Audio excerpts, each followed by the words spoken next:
Olá, muito boa tarde àqueles que nos acompanham em tempo real.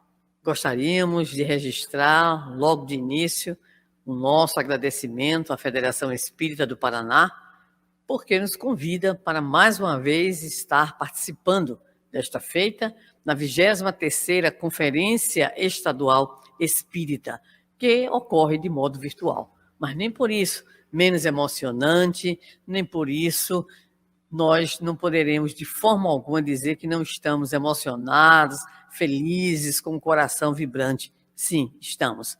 Porque usando essa tecnologia que o plano espiritual nos proporciona, através das famosas ondas da internet, nós podemos estar conectados, corações e mentes, e de modo especial, na temática mediunidade, o sexto sentido, que nos trará, durante todas essas palestras que ocorrerão, por ocasião desta conferência, tantos e tantos esclarecimentos, tantas e tantas ideias, tantos e tantos conteúdos. Nós estamos felizes e gostaríamos de registrar, mais uma vez, a nossa gratidão pelo convite e a nossa certeza de que tudo passará. Agradecer à FEP, agradecer a todas as instituições, agradecer ao grupo aí técnico, a essa turma que tem trabalhado com muita antecedência, aos amigos aqui do Rio Grande do Norte, que também estão nos dando suporte, enfim, a todos aqueles que de alguma forma se envolvem e se envolverão para que a conferência alcance os seus resultados.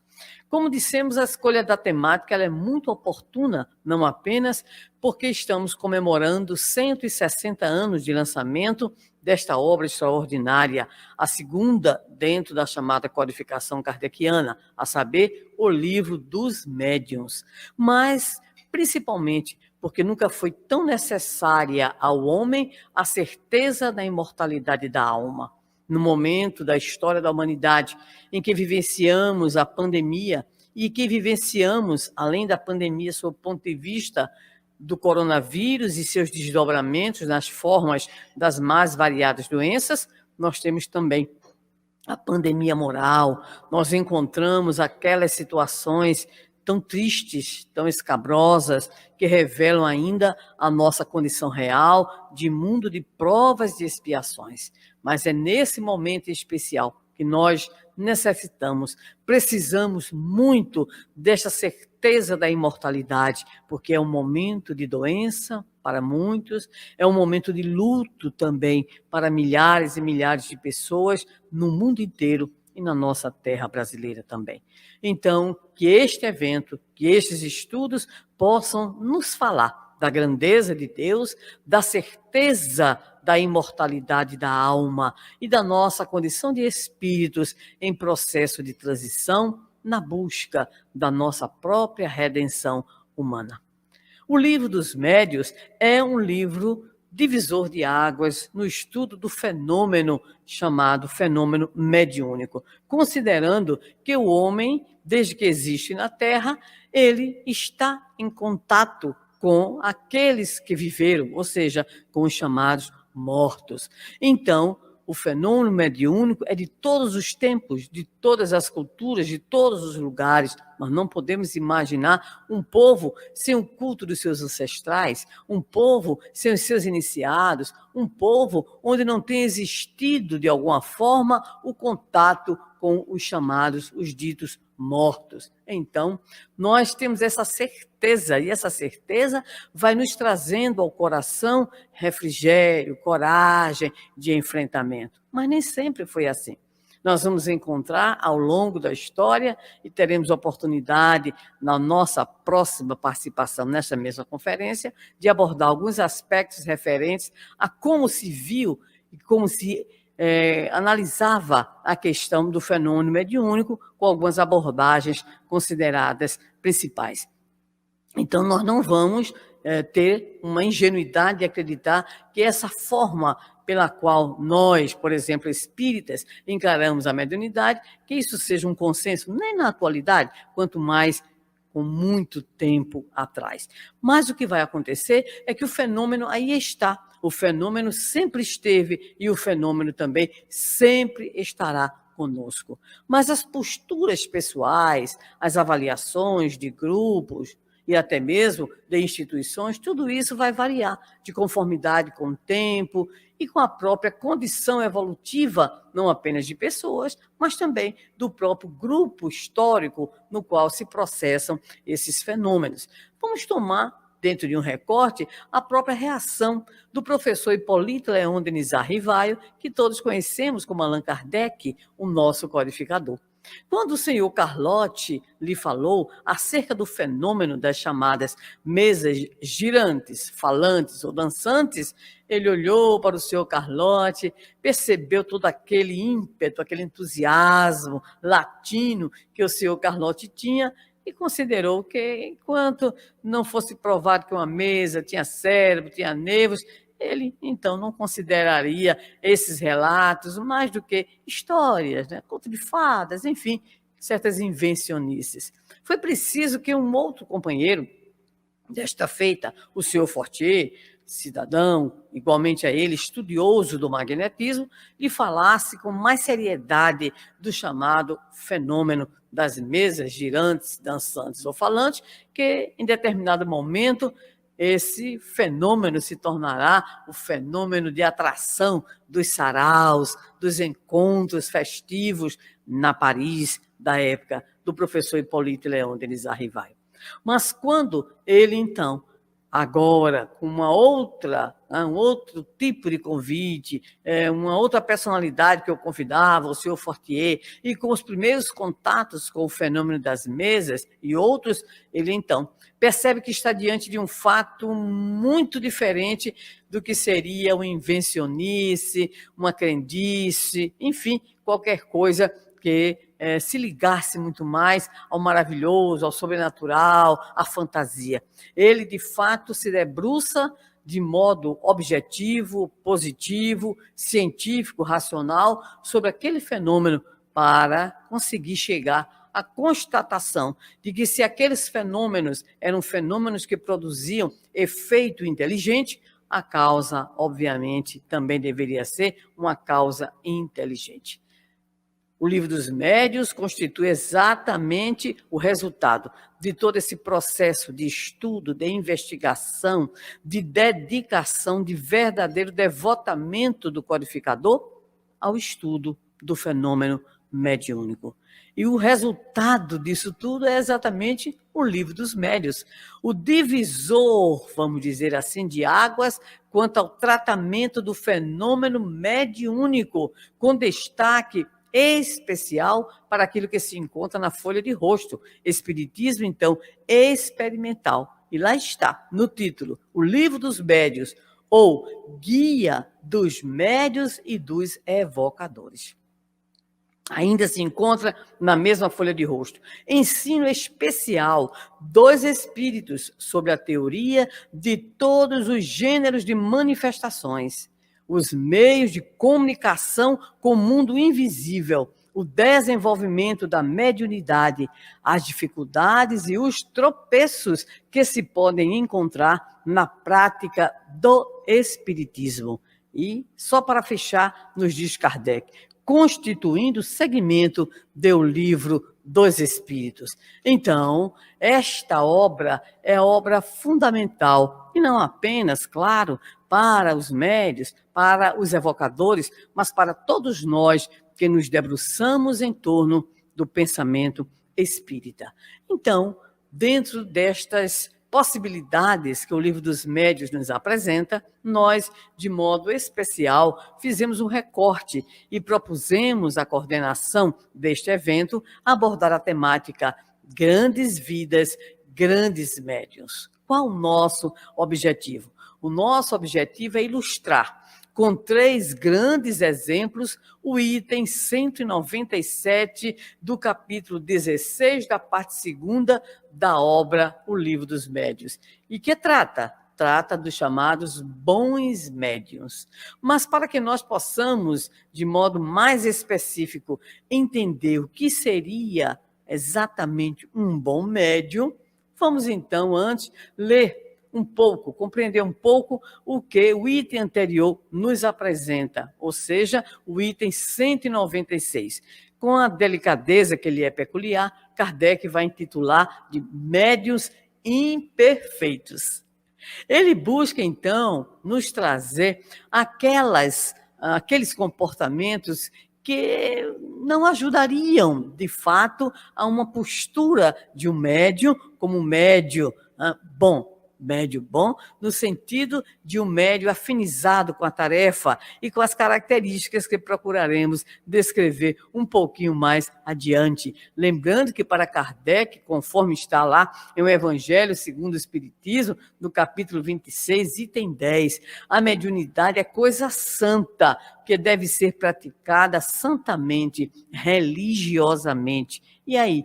Quando alguém é portador da faculdade mediúnica ostensiva, mas que não age de conformidade com aquilo que deveria agir, ou seja, com um espírito modesto, humilde, com o desejo de servir, com uma atitude verdadeiramente cristã, abnegada, devotada, o que é que este médio se torna? Nos afirma o próprio Allan Kardec em outro momento, se torna a figueira estéril. Então, vamos rapidamente apenas situar o que ele vai chamar de médiuns imperfeitos, né? Olha a delicadeza, né? A elegância. Então, ele vai registrar para nós 12 situações. Ou seja, meus irmãos e meus amigos, as nossas imperfeições são muitas, não é verdade? Então, ele começa, médios obsidiados, né? Então, seriam exatamente os companheiros que, embora portadores da faculdade mediúnica, se sentem influenciados, se percebem e recebem, de fato, aquela ação pertinaz de espíritos também imperfeitos que desejam prejudicar a pessoa, bem como a tarefa. Médios fascinados, já um pouquinho mais complicado, porque o médio fascinado é aquele que não aceita, inclusive, orientações, que se acha, vamos dizer assim, muito importante, que acha que as mensagens que recebe são extraordinárias e que tudo isso se deve à sua própria condição de médium. Mas tem pior ainda, o médio subjugado, aquele que se torna, então, um instrumento trevoso, como a gente diria, um instrumento para repassar um conteúdo que não tem a ver nem com o evangelho, nem com doutrina, mas que tem a ver principalmente com o desejo desses espíritos imperfeitos em nos manter na ignorância. Então, olhemos bem os 3 níveis que ele coloca: os médios obsidiados, os médios fascinados e os médios subjugados. Mas vamos adiante. Nós temos os chamados médios indiferentes, né? Aqueles que, na verdade, possuem a faculdade mediúnica, recebem também algumas comunicações, mas que não têm interesse realmente por aquilo que realizam. Ou seja, passa longe a noção de responsabilidade, de dever. No popular, usando a expressão da turma, não estão nem aí esses médios. Mas pior ainda, os chamados médios presunçosos, os que se acham o centro das atenções, os que cultivam, inclusive, né, o endeusamento, aqueles que se consideram o máximo.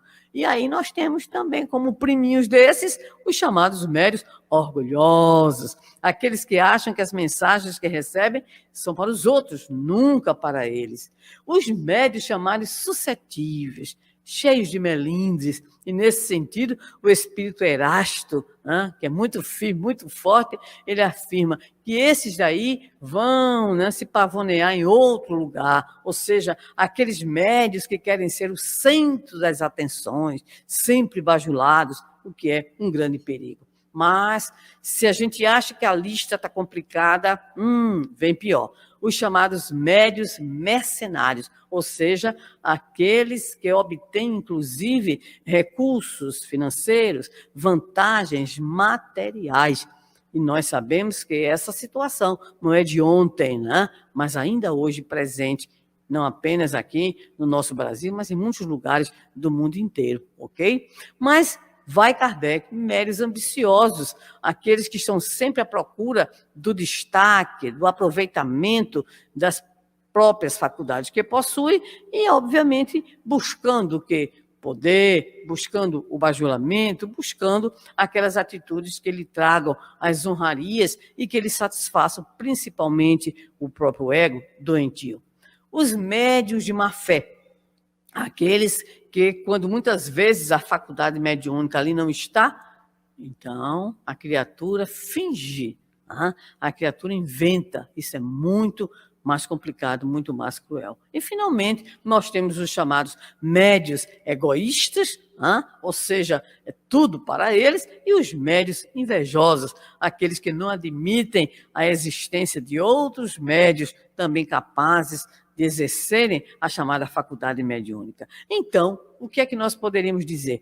Que são essas imperfeições morais do médium interferindo diretamente na prática mediúnica. E isso é de todos os tempos, é de todos os lugares, porque se o homem é imperfeito e não luta contra essas imperfeições, se este homem, se esta criatura humana é médium, então essa sua prática mediúnica tem a ver, ou terá a ver, naturalmente, com as suas próprias imperfeições. Mas, graças a Deus, que Kardec vai, então, nos apresentar agora o que ele denomina de bons médiuns, categorizando-os da seguinte maneira. Primeiro, ele fala dos chamados médiuns sérios, ou seja, são aqueles que veem nas faculdades, nas suas faculdades mediúnicas, a oportunidade do serviço para o bem, para fins verdadeiramente úteis. São aqueles que não querem, nem gostam e nem colocam a sua mediunidade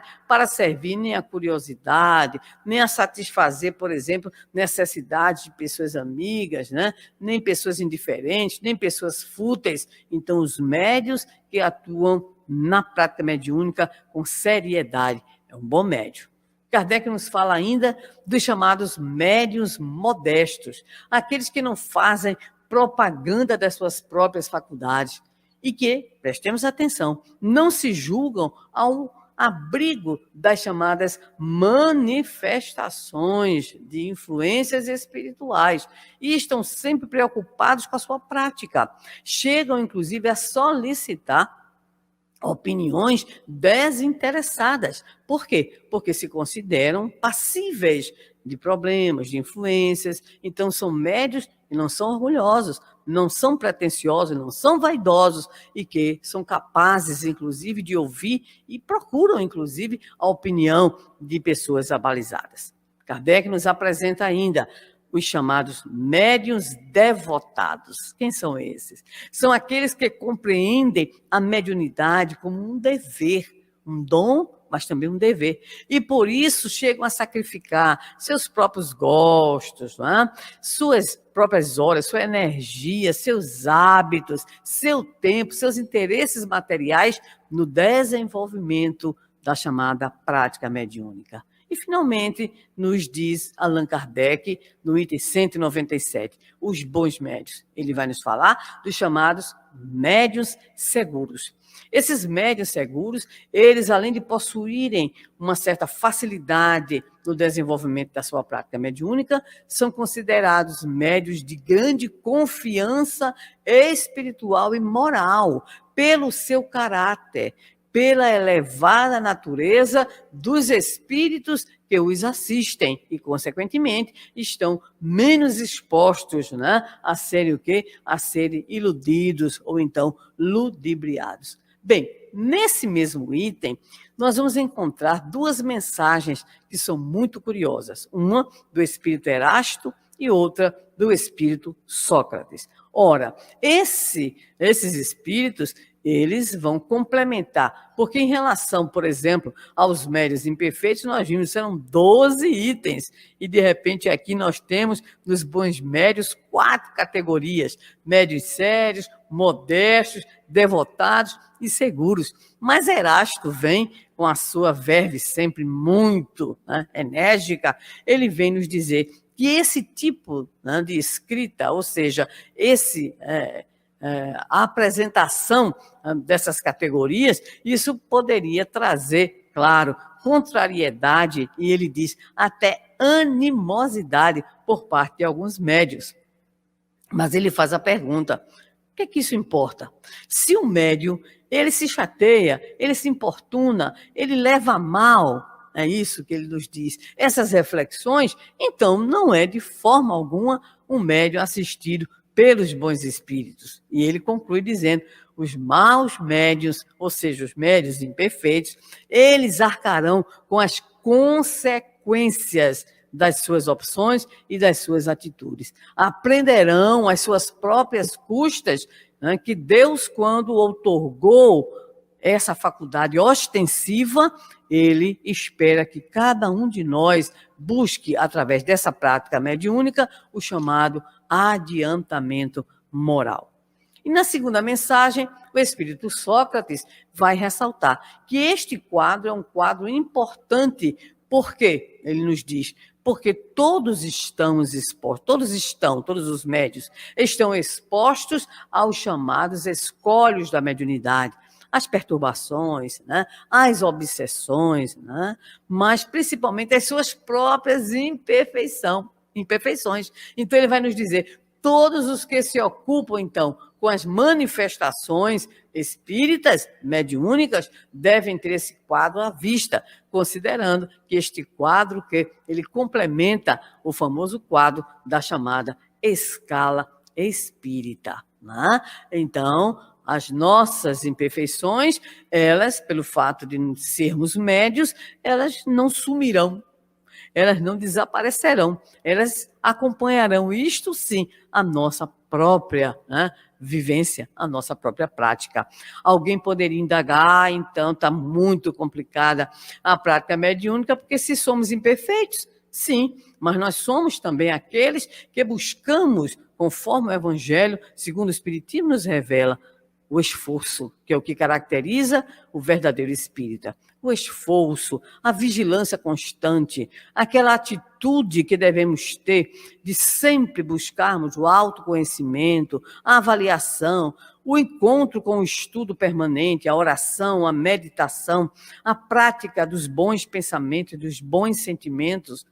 Então, tudo isso vai nos ajudar, sem sombra alguma de dúvidas, a buscarmos esta categoria de bons médios, quando nós, de fato, estivermos preocupados em colocar a mediunidade a serviço da nossa transformação moral e vivenciarmos, na medida do possível, aquilo que os espíritos chamam a mediunidade santa, o que Kardec diz, a prática religiosa santa da mediunidade. E a história, ela nos apresenta, né, ao longo dos séculos, inúmeros médios, muitos deles imperfeitos, enlouquecidos, subjugados, fascinados, mas nós vamos rapidamente, apenas a título de ilustração, situar algumas figuras que a história da mediunidade, no sentido de fenômeno mediúnico, porque mediunidade é termo nosso, espírita, mas em relação ao fenômeno mediúnico, este sim, como já dissemos, existente desde que o homem vive na face da Terra. Então, só para que a gente possa ilustrar. Então, vamos lá para trás, vamos para o Egito Antigo, e nós vamos encontrar Kenaton, o sábio faraó, o rei egípcio, que ouve vozes, e a partir desse fenômeno, ele concebe o monoteísmo, que, claro, não conseguiria imprimir de forma alguma, dado o próprio momento histórico, que vivenciava aquela oportunidade. Mas vamos ainda também, lá na Antiguidade, ver o quê? Ver quem? Abraão. Abraão, da Caldeia, da cidade de Ur, patriarca do povo hebreu, também ouvia o que ele denominava a voz do Senhor, ou seja, espíritos que se comunicavam e que orientavam. E é exatamente nenhuma dessas orientações que ele se dirige a Canaã, a terra prometida. Mas já que estamos entre os judeus, lembremos as excelentes contribuições proféticas de Jeremias, de Isaías, grandes profetas que conversavam com os espíritos e traziam notícias acerca da vinda do Messias. Mas Emmanuel nos fala de alguém diferente, especial, Paulo de Tarso, a quem Emmanuel chama o médium inesquecível. Aquele que, pelas suas próprias faculdades, na estrada de Damasco, conforme os relatos do próprio Emmanuel, na obra Paulo Estevão, ouve Jesus às portas de Damasco e se torna o grande arauto do Evangelho. Mas vamos dar um pulinho na história e vamos encontrar Francisco de Assis, o povereiro, o pobrezinho de Assis, que é chamado pelo Senhor às margens de um regato para reanimar a igreja da época. Como poderíamos esquecer, nesses rápidos pontos históricos, da figura de Joana d'Arc, a donzela de Orleans, que, obedecendo às chamadas vozes que ouvia, se põe à frente do exército francês na defesa do Delfim, preservando, podemos dizer assim, a unidade francesa, considerando as grandes lutas de outras nações, especialmente a Espanha, em direção ao trono da França. E é esta mesma jovem que não se intimidará de dizer àqueles que estarão após a sua prisão e entrega ao tribunal da chamada e dita Santa Inquisição, que de santa, obviamente, não tinha nada, e ela então confirmar que ouvia vozes, que obedecia essas vozes. Foi queimada e muito posteriormente canonizada, inocentada e canonizada pela própria igreja. Mas não podemos esquecer, agora pulando mais uma vez, já na modernidade, da figura do grande vidente Emanuel Swedenborg. Diga-se de passagem, desde pequenininho, ele ouvia vozes, eram vozes que lhe falavam, que lhe descreviam e revelavam coisas maravilhosas. Esta mediunidade tão extraordinária de Swedenborg, que chamará a atenção de muitos, especialmente pela vidência à distância, né? Pela clara evidência. Mas, se nós pularmos só um pouquinho agora e vamos então para o século XIX, e lá nós encontraremos um verdadeiro celeiro, uma multiplicação de médiuns, né, de grandes fenômenos mediúnicos, com destaque para Daniel Douglas Home, o britânico espiritualista, que se torna famoso por levitar, por manipular fogo, carvões, sem se machucar. Mas este século XIX é um século tão rico de tantos e tantos médiuns que Arthur Conan Doyle, na sua obra História do Espiritismo, nos diz que era uma verdadeira invasão organizada, com um objetivo muito claro. Esta invasão organizada era principalmente para estimular estudos, pesquisas. Claro, vivenciamos já no pleno século XIX a oportunidade dessas investigações. Já temos um outro momento histórico e, principalmente, um outro momento sob o ponto de vista do desenvolvimento da capacidade intelectual. Então, o século XIX não será apenas um século de celeiro, verdadeiro celeiro de médiuns extraordinários, mas também de estudos, de pesquisas, também, claro, muitos ataques, muitos curiosos e muitos daqueles que buscavam, inclusive, se aproveitarem das situações para levarem as famosas vantagens. Daí a necessidade de quê? Do estudo, de que homens sérios superassem, inclusive, os seus próprios preconceitos, as suas visões preconceituosas, para se debruçarem sobre o próprio fenômeno mediúnico. Mas é neste mesmo século que nós vamos encontrar nos Estados Unidos as irmãs Fox, que nós vamos encontrar as médiuns adolescentes e outros médiuns adultos, claro, que contribuíram de modo decisivo para quê? Para a codificação. A senhorita Ruth Celina Jafé, as irmãs Júlia e Carolina Baudin. Então, ali nós encontramos a contribuição desses médiuns extraordinários e outros tantos que a história do Espiritismo vem nos mostrando, e principalmente os estudiosos que se debruçaram, muitos deles com muitos preconceitos, até mesmo com negativas, e que após as investigações, os estudos chegaram a evidenciar as suas posições, destacando-se entre eles Frederick Myers, Alexander Aksakov, William Crookes, Russell, Wallace, Zollner, para apenas citar alguns. Mas nós dissemos no início que o nosso objetivo, de modo específico, neste momento, é ilustrar esses bons médios aos quais nos referimos, citando e tentando trazer para aqueles que nos ouvem algumas considerações do nosso Allan Kardec, bem como do espírito Erasto, do espírito Sócrates, em torno dos chamados bons médios. E aí, mesmo sabendo de todas essas figuras extraordinárias que nós encontramos na história do fenômeno mediúnico e, posteriormente, na própria história do fenômeno mediúnico investigado por Allan Kardec, a fim de destacar as qualidades daqueles que usam as suas faculdades mediúnicas a serviço do bem, a serviço do amor ao próximo, ou seja, aqueles que podem, de fato, ser denominados os bons médios. E vamos começar por uma mulher, tá? Então, a mulher é lá bem antiga, é do século XIV. E provavelmente muitos perguntarão, Sandra, onde foi que você achou esta criatura? E eu direi que encontrei esta criatura numa obra chamada Mediunidade dos Santos, da autoria de Clóvis Tavares. Clóvis Tavares, ele escreveu esta obra e engavetou. E aí, Chico Xavier, certa feita, disse para ele, mas Clóvis, esta obra é o seu Canto dos Cisnes, por que não quer publicar? E ele dizia, os católicos não vão gostar porque eu vou apresentar os santos como médios, e os espíritas também não vão gostar, porque eu vou apresentar como exemplos de médios santos da igreja. E Chico dá aquela força e ele publica esta obra, que foi inclusive republicada um pouco mais recentemente, com inclusive alguns comentários do Marcel Souto-Maior.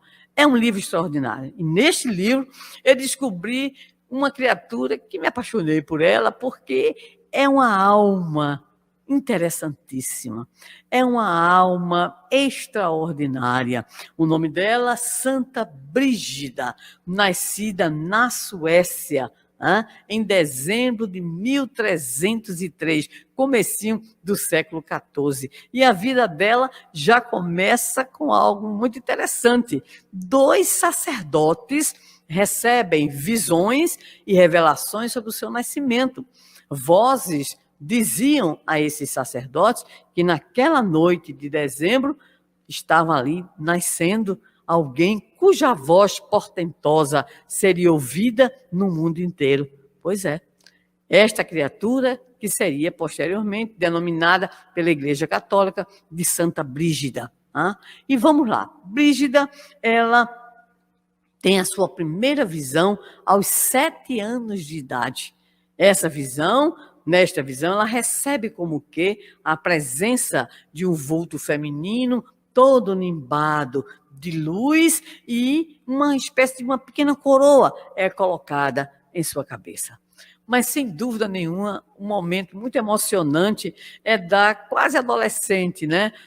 Brígida, aos 11 anos de idade, após ouvir um sermão de um sacerdote sobre os sofrimentos de Jesus por ocasião da dita Semana Santa, ela se recolhe, então, e ora diante da imagem de Jesus crucificado, com apenas 11 anos de idade. E qual não foi a sua surpresa?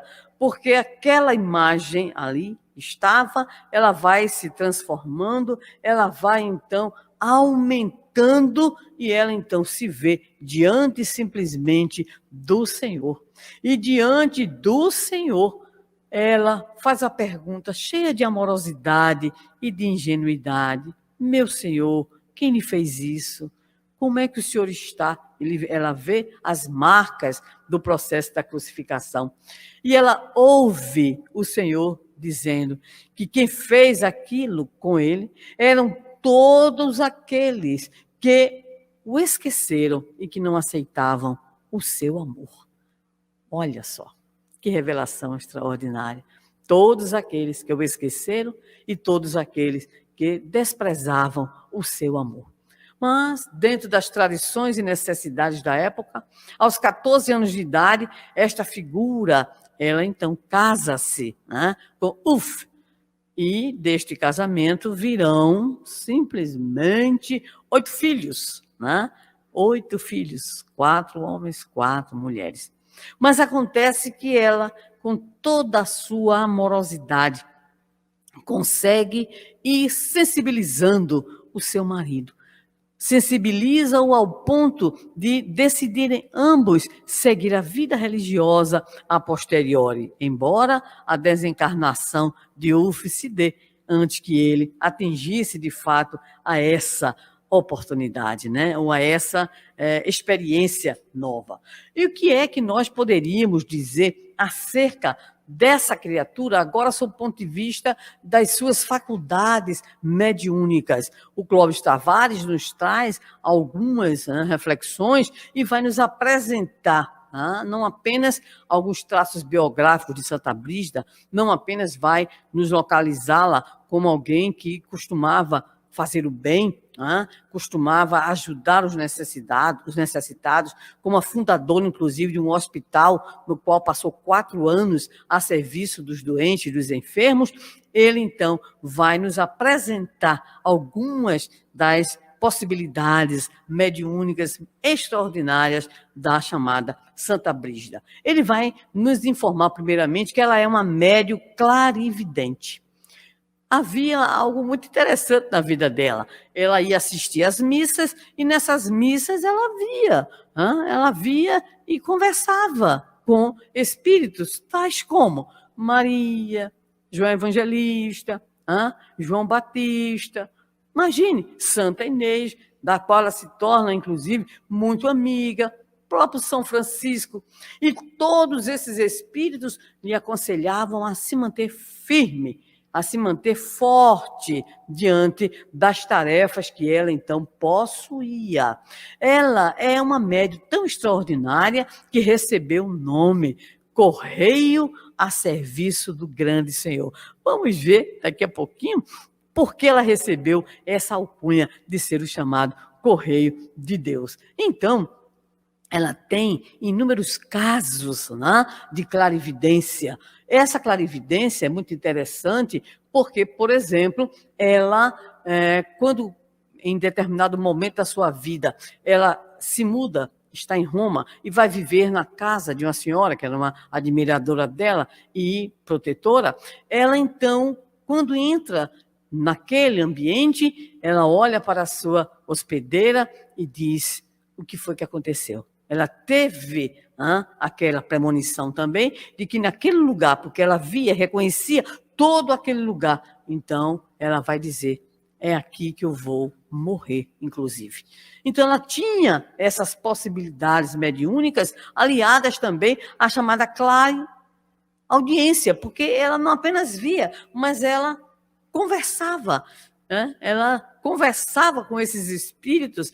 E é muito curiosa, não posso me furtar a dizer que a certa feita ela levou uma broncazinha de Nossa Senhora, ou seja, da Mãe Santíssima. Ela entrava em êxtase, ela tinha visões, e um belo dia a prezada Mãe Santíssima disse para ela que ela fosse, sem dúvida nenhuma, a pessoa que orava, que meditava, mas que não esquecesse, inclusive, de ajeitar a roupa da filha. Achei de uma curiosidade muito interessante. Afinal de contas, ela não estava já no plano espiritual. Ela era encarnada, tinha que cuidar também dos seus afazeres maternos, né? Mas há uma outra mediunidade dela muito importante. Ela era médium psicógrafa. Olha para aí. Chegando a ter duas grandes produções. Primeiro, ela recebe em torno de 1 hora apenas. Recebe em língua sueca uma obra chamada Revelações. Nessa obra, a sua verve profética fala a respeito das grandes dores coletivas para o seu povo sueco. E, de modo curioso, ela também receberá o que ela denominou de sermo angélicos, ou seja, um escrito que às vezes era ela mesma que escrevia, às vezes ela entrava em êxtase, tinha as visões, as revelações, e seu confessor anotava. Ela disse, esse sermo angélicos foi ditado pelo seu anjo, por um anjo, não sei se ela dizia que era o seu anjo, mas por um anjo que lhe faz revelações. Então, era algo muito claro. E aqueles que se tornaram os seus biógrafos e agiógrafos, eles consideram que, de fato, ela é alguém que tem uma preocupação, de modo muito especial, com a chamada união dos cristãos, considerada, inclusive, como precursora do chamado ecumenismo. Há alguns destaques também importantes, né, na sua vida. Primeiro, falava com todos aqueles que lhe buscavam. Ela que era, inclusive, de origem nobre. E lhe buscavam tantas pessoas diferentes. Eu disse ainda há pouco que revelaria porque ela foi chamada o Correio de Deus. É porque ela tinha uma habilidade de, em transporte, ela visitar planos espirituais. Então, os próprios sacerdotes lhe perguntavam notícias de seus mortos, e pessoas comuns, pessoas simples também. E ela dizia assim, na maior naturalidade, fulano de tal está no purgatório, fulano de tal está no céu, fulano de tal, e nem que a pessoa sobre a qual vinha a indagação, se essa pessoa fosse um eclesiástico, ela dizia com a maior naturalidade, é cardeal, é bispo, está no inferno, está no purgatório. Então, ela era chamada de Correio de Deus por causa disso. E há 3 detalhes que nós temos assim muito carinho por essa figura, pelo fato dela não se preocupar em atender os pobres, ao mesmo tempo redigia cartas para os bispos da Suécia, mandou carta para Carlos IV, entrava em contato com o Papa. Então, ela era alguém que tinha um trânsito impressionante. Isso é curioso, porque, inclusive, nunca foi levantado, pelo menos pelos seus hagiógrafos, eles não informam sobre isso, questões como, por exemplo, Santa Teresa d'Ávila, que inúmeras vezes foi denunciada à Inquisição. Não, ela não. Tinha esse, vamos dizer assim, acesso sem problema nenhum. E dizem os seus biógrafos que as suas intervenções foram capazes de produzir o quê? Acordos de paz, acordos de diplomacia entre as nações. Por essa razão, talvez, ela é uma das padroeiras, é copadroeira da Europa, segundo as tradições da Igreja Católica. Mas se nós pudéssemos evidenciar qual a grande virtude de Brígida, a humildade. Vamos dar 2 exemplos que são 2 provas dessa humildade. O seu confessor dizia assim para ela: Brígida, é preciso divulgar para as pessoas as suas conquistas, os seus esforços, tudo aquilo que, de modo geral, as pessoas precisam saber para seguirem o seu exemplo. E ela dizia assim: meu confessor, não, eu ainda estou no mar alto. Não atingi o porto seguro. Olha que grandeza. Eu sou uma formiguinha de Deus. Isso me fez lembrar do cisco do nosso Chico Xavier. Em outro momento, ela então dizia ao seu confessor o seguinte: olhe bem, meu confessor, se um menino ele é mandado por um grande senhor para realizar uma tarefa, qual é o louvor que esse menino merece? Esse menino não merece nenhum louvor, porque, na verdade, o louvor deve ser dado, deve ser ofertado ao Senhor. E é tão curiosa a sua preocupação com o povo, a sua preocupação em se comunicar, que ela recebe aulas de língua latina, nada mais, nada menos do que com a Santa Inês, já que ela era sueca, tinha dificuldade. E ela, então, busca estudar, busca conhecer, para melhor, então, ela se comunicar com aqueles que seriam os que a buscavam em relação aos seus problemas, às suas dores, às suas necessidades. Então, confortava porque era uma médium devotada, era uma médium séria, era uma médium segura, e principalmente modesta. Ela se entendia apenas como aquela que estava a serviço do Senhor. Então, por isso, nós escolhemos esta figura para trazer, ilustrando que o fenômeno mediúnico está em todos os tempos, não precisa ser homem, ser mulher, não precisa ser novo, ser velho, solteiro, casado, nada. O fenômeno mediúnico aí está. E ela percebia que os seus dons deveriam estar a serviço de Deus. É um exemplo, então, extraordinário. Não é isso, meus irmãos? Bem, estamos nos encaminhando. Eu escolhi alguém diferente, alguém diferente. Então, primeiro foi Brígida, e eu trouxe para vocês, rapidamente, algumas informações em torno de um médium que o Chico Xavier chamava meu fininho, porque era bem magrinho, tá? Ou então, meu filho espiritual. Eu trarei para vocês rápidas considerações em torno de quem? Em torno de uma figura chamada Francisco Peixoto Lins, mais conhecido no nosso movimento espírita como Peixotinho, o mais famoso médium de materialização do Brasil. Cearense, nasceu em Pacatuba, né? No dia 1º de fevereiro de 1905, e marcado desde cedo pelo sofrimento. Sua mãe desencarna muito cedo, são seus tios, basicamente, que vão ajudar na sua criação, e desejosos de que ele seguisse o sacerdócio, o enviam para o seminário. Chegando lá, esta figurinha começou a fazer muitas perguntas. As perguntas que acompanham a muitos de nós, acompanharam, espero que o Espiritinho tenha respondido, tá? O sofrimento, a dor, as desigualdades sociais, e toda a vida que ele perguntava, haja penitência. Tanta penitência, quando ele completou 14 anos, olha, foi embora. E foi para onde? Amazonas, trabalhar em Seringal. Não aguentou não, tá? Franzinozinho, com 15 anos, voltou. E quando ele volta, ele começa a demonstrar as primeiras grandes manifestações da sua mediunidade. Mas era uma coisa estranha. Mal assessorado por espíritos imperfeitos, magrinho, seco, adorava uma briga. Ele só brigava com gente forte, né? Só que ganhava de todo mundo. E aí, quando viam, lá estava ele, sem ferimento, sem nada, solto, perdido num lugar, no outro, ao ponto dele pedir à família, não me deixem mais sair de casa. E aí, desenvolve todo um processo complicado. Teve um caso de letargia que o deram por morto. E o pai dizia, não sepulta, ele não está morto. E aí foi graças à intervenção do pai que ele então se levanta, podemos dizer assim, né?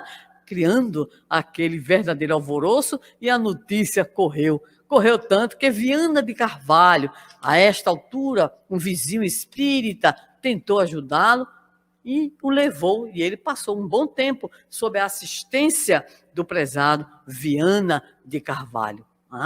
Começou a ler alguma coisa, mas também tinha uma vida assim mais social, podemos dizer assim.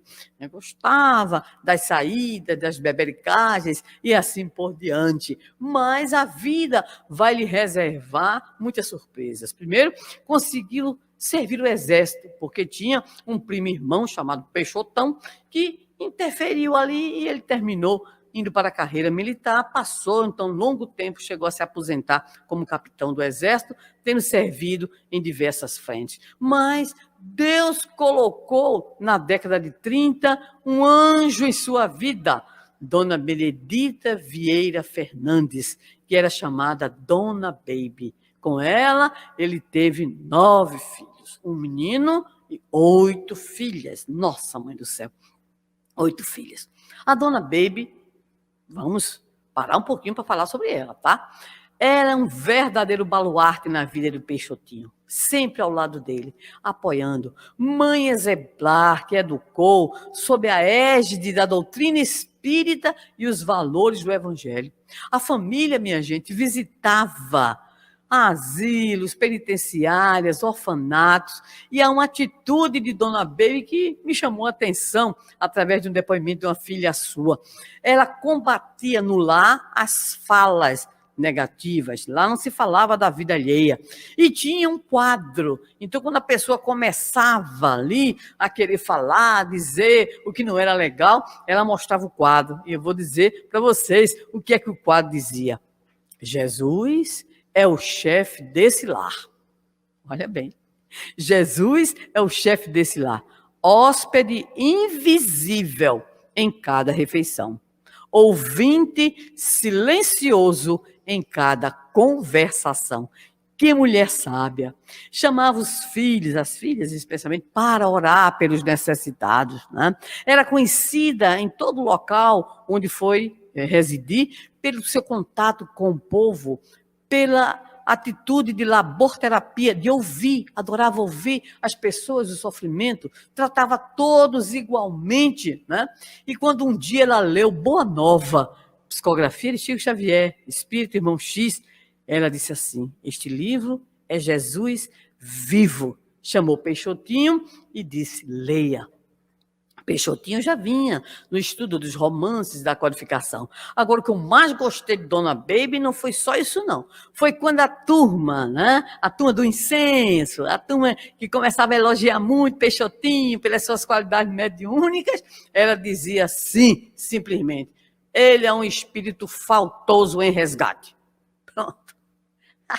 Simples, objetiva. É um espírito faltoso e em resgate. Ou seja, vamos para lá com esses elogios falsos. E ela dizia algo muito importante: o que cura a todos nós é o espírito de serviço.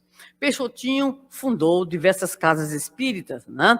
Participou com companheiros e não apenas estudou, como se colocou numa condição de médium, mas tinha medo. Ele inicialmente, como muitos de vocês, talvez médios, como muitos de nós, quando aflora a mediunidade, teve medo. E ele, então, recebeu, né, aquelas orientações, admoestações, até se converter, de fato, num grande médium de materialização.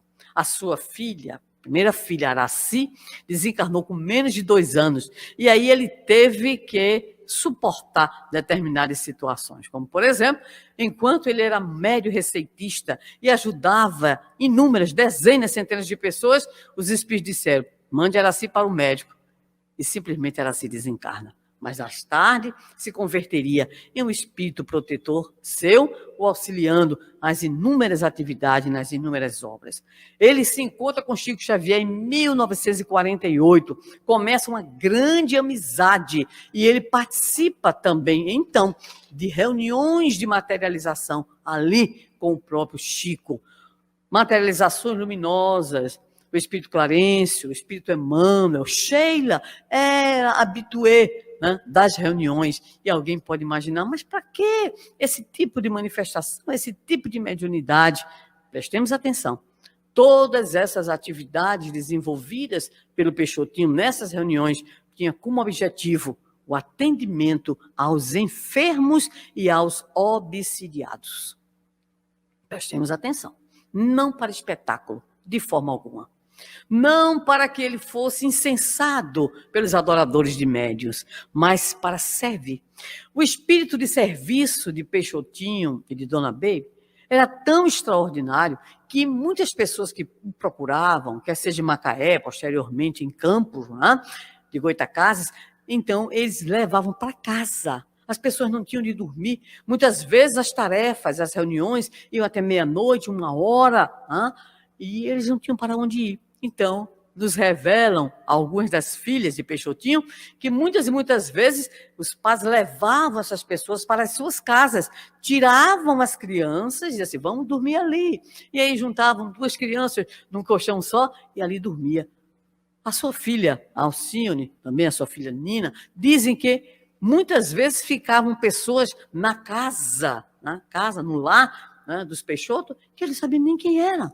Eram pessoas que vinham de outros lugares, mas ali o seu compromisso especialmente de Peixotinho, com todo o apoio de Dona Baby, era auxiliar ao processo de cura, quando possível, e de libertação. Então, nos revela suas filhas que a vivência no interior da família, elas achavam, inclusive, que toda a família era daquele jeito, mas não era, não. Certa feita, uma das suas filhas está assistindo a aula e a professora fala da figura de José do Patrocínio. E aí ela diz assim: ele esteve lá em casa ontem à noite. Imagina.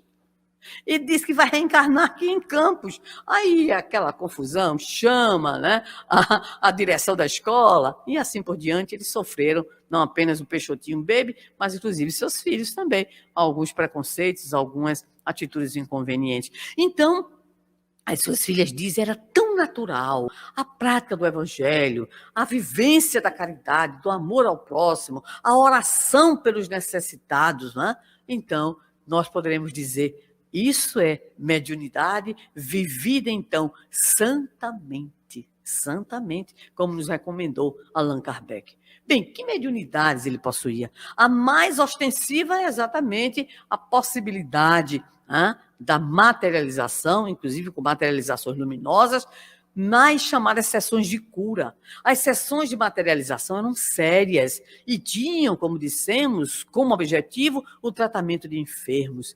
Sheila, Zé Grosso, não apenas se apresentavam, como apresentavam, vejam bem, curiosamente, instrumentos que só muito tempo depois a própria medicina apresentaria. Quem tiver curiosidade, é só procurar Dossiê Peixotinho, da autoria do nosso querido Palhano Júnior e do nosso amado, que está aí até hoje, como testemunha, o Wallace Fernando Neves, que levantaram, inclusive, as súmulas, as sínteses, as resenhas dessas reuniões, tanto em Macaé como em Campos de Goytacazes. Nessas sessões, então, além das chamadas materializações, psicografia, fenômeno de transporte, fenômeno de voz direta. Peixotinho era um médium tão importante que ele psicografava com a mão direita uma mensagem, por exemplo, nos diz sua filha, de teor filosófico, com a outra mão, uma outra mensagem de teor científico, e ao mesmo tempo dava uma mensagem psicofônica. Ou seja, era um médium extraordinário. Nas sessões espíritas, então, de materialização, o objetivo era essa seriedade com o trabalho, e não só o trabalho ali da cura, mas em especial o trato com as questões relativas à transformação interior, ao autoconhecimento, ou seja, a cura da alma, a cura verdadeira, essa que nos liberta das causas que provocamos com as nossas atitudes infelizes, com o exercício das nossas imperfeições. As suas filhas Alcione e Sheila afirmam que o grande compromisso de Peixotinho era exatamente com os sofredores e com os obsidiados. Destacam que seu pai era bem-humorado, comunicativo, não tinha medo do novo, era cuidadoso com os sofredores, caridoso ao extremo, mas que sofreu muitas ingratidões, chegando até mesmo a sofrer calúnias, mas elas sintetizaram de uma forma muito bonita o que elas diriam do pai. Elas diziam sobre o pai, era um evangelho vivo.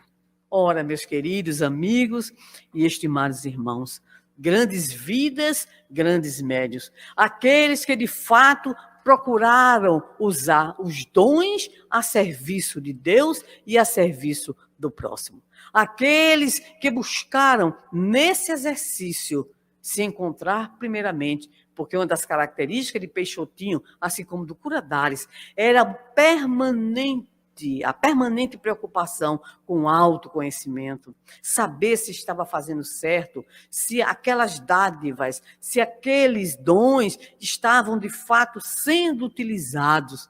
O nosso Brasil, é claro, é um celeiro de bênçãos, é um celeiro de médios extraordinários. Nós poderíamos aqui não apenas falar do nosso Peixotinho dentro das nossas hostes espíritas, mas poderíamos lembrar muitos outros também, a nossa Ivana Pereira, que nos referimos, o nosso Frederico Júnior, ao Olímpio Guifone, Aura Celeste, Zilda Gama, Júlio César Grande Ribeiro, a nossa maior antena mediúnica, o nosso Chico Xavier. Mas vou falar só de um também, rapidinho, só para dizer, João Gonçalves do Nascimento, para destacar a importância do médium anônimo. Quem é João Gonçalves do Nascimento? Responsável pela aceitação do fenômeno mediúnico através da condição de médium receitista, por ninguém menos do que Bezerra de Menezes. Então, meus queridos amigos e irmãos, há grandes vidas e grandes médiuns que nós nem sabemos os seus nomes. Há grandes médiuns que estão vivenciando no interior das casas espíritas, nas reuniões serenas, sérias, verdadeiramente evangélicas. Ali estão, fornecendo os seus dons, utilizando as suas faculdades mediúnicas dentro daquilo que Kardec colocou, ou seja, com segurança, com devotamento, com modéstia e com seriedade, para que neles de fato se opere a vivência santa do Evangelho da mediunidade. Assim, meus queridos amigos e irmãos, convidamos a todos para que, nesses momentos, nós possamos nos debruçar sobre algumas dessas grandes vidas. Sugerimos a leitura de Mediunidade dos Santos, do nosso Clóvis Tavares. Sugerimos também para que busquemos o dossiê Peixotinho, do Palhano e do Wallace, e, em especial, nessas comemorações dos 160 anos do Livro dos Médiuns, busquemos essa obra de espiritismo experimental, esse tratado que tira a mediunidade do sobrenatural, do maravilhoso, da superstição, da crendice, do serviço aos interesses políticos e religiosos, para apresentá-la como faculdade humana, para apresentá-la como oportunidade de serviço, de transformação e de evolução espiritual. Que este sexto sentido, de fato, possa existir, porque de um modo ou de outro, todos somos médiuns. De um modo ou de outro, nos diz Joana de Ângeles, temos a responsabilidade de sermos aquela antena, de termos no nosso cérebro esse dínamo que nos deve remeter aos bons pensamentos e os bons sentimentos, para que possamos nos conectar com os espíritos elevados, em especial nesses momentos de dor, nesses momentos tão difíceis. Sejamos nós aqueles que estejamos preocupados com a oração, preocupados com a confiança em Deus, desenvolvendo em nós a prática do amor, da caridade, buscando a nossa saúde mental no enfrentamento desses dias de transição. É madrugada, mas a alvorada virá, tenho certeza. Uma boa conferência a todos. Daqui a pouquinho a gente se encontra de novo. Jesus conosco, e que possamos seguir adiante nesse estudo de esclarecimento e de consolação. Muita paz.